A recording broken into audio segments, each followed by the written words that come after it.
5 আগস্টের মধ্যে জুলাই সনদ এবং ঘোষণাপত্র দেওয়ার আহ্বান জানিয়েছেন জাতীয় নাগরিক পার্টির আহ্বায়ক নাহিদ ইসলাম। তিনি বলেন, জুলাই সনদের ভিত্তিতে নির্বাচন অনুষ্ঠান করতে হবে এবং এর আইনি ভিত্তি থাকতে হবে।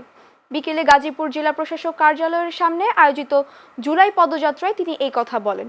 নাহিদ বলেন, নির্বাচিত যেই সরকারই আসুক তার এই সংস্কার বাস্তবায়নে বাধ্যবাধকতা থাকবে। এর আগে গাজীপুরের শ্রীপুরে আয়োজিত পদযাত্রায় বক্তব্য রাখেন নাহিদ।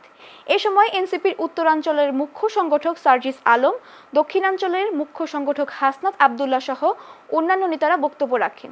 পদযাত্রায় এনসিপির শীর্ষ নেতারা সহ স্থানীয় নেতাকর্মীরা উপস্থিত ছিলেন। আপনি এমন একটা বাংলাদেশে বাস করেন যেই বাংলাদেশের প্রতিরক্ষা ব্যবস্থার দিকে যদি আপনি তাকান, আপনাকে আশাহত ছাড়া আর কোনো কারণ নাই। আপনি ক্লাসে বসে আপনি স্কুলে যাবেন পড়াশোনা শিখতে, কিন্তু হাসিনার অব্যবস্থাপনার বিমান এসে আপনার সন্তানকে মেরে দিয়ে যাবে। আমরা বলেছি 5 আগস্টের মধ্যে জুলাই সনদ এবং জুলাই ঘোষণাপত্র হতেই হবে, এর কোনো বিকল্প আমরা দেখতে চাই না। সরকার জুলাই সনদের খসড়া প্রকাশ করেছে, কিন্তু আমরা বলেছিলাম জুলাই সনদ সংস্কার শুধু ঐক্যমত হলে নাই, সংস্কার কিভাবে বাস্তবায়ন হবে সেই বিষয়ে ঐক্যমত হওয়া লাগবে।